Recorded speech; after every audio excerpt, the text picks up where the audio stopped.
Herbicides are a part of life for management with in any crop, with any weed we're talking about. But using these cultural practices we're talking about today, incorporated with the herbicide system, is really the way we believe we need to be moving in the future. So we're very fortunate to have this funding from the Arkansas State Soybean Promotion Board. These funds allow us to merge our talents as weed scientists and look at different aspects. And so this project encompasses 4 major principal investigators with the University of Arkansas, myself, Dr. Bob Scott, Dr. Jason Norsworthy, and Dr. Neil DeBurgos.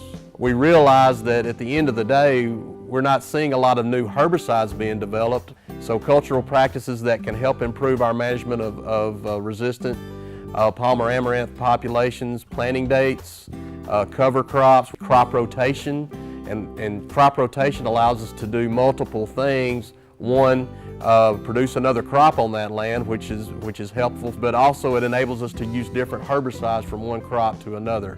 When we talk about rotating soybean with a crop like corn, we enable atrazine on that acre, which is still very effective for us.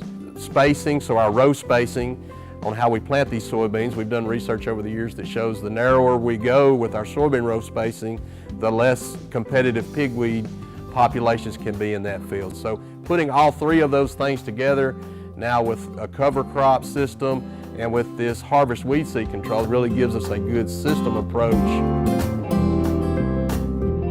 This is an exciting time for us. We have the only one in the United States that's been attached to the combine at harvest. This idea really sprung up in Australia, where they're out of herbicide options to control rigid ryegrass. This is exciting because it's actually in the combine. We don't have to pull anything behind the combine.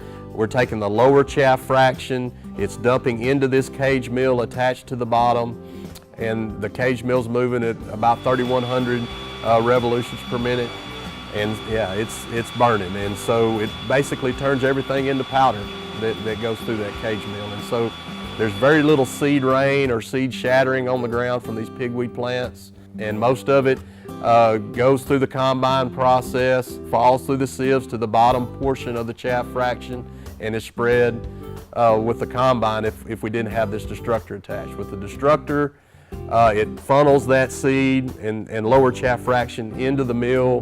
What comes out of the mill that we found so far in our testing has been non-viable seed. If the seed does survive, it's either cracked, it's just dust most of the time. It gives us an opportunity. If pigweed has one weakness, it's probably seed viability, and that gives us an opportunity by removing seed each year from the field, either through destruction or hand removal or whatever. We can really start to work on depleting that soil seed bank from palm or amaranth.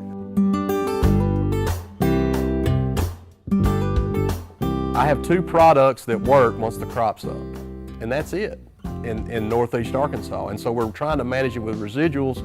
In the past, that has worked well. The problem with this year, what happened? We planted and it turned dry. And with no rain to activate the residuals, we have no protection from the pigweed. And so we lost the battle early this year in a lot of fields. And nobody wants to talk about deep tillage anymore, especially the conservation groups, but just burying that seed one year, deeper than 3 inches, and it's not coming up. Well, it just won't come up from that deep. It needs sunlight pigweed germinates from the top inch, basically. But burying the last year's seed, and we've got data burying the seed and coming back with a cover crop, 95% population reduction. Yeah. But it's like you say, it's hard to adapt those practices when it's been so long since we've, number one, done deep tillage like that. And cover crop is an expense at the end of the year that you don't see, an immediate cash flow benefit from. And so it's hard, it's harder to convince.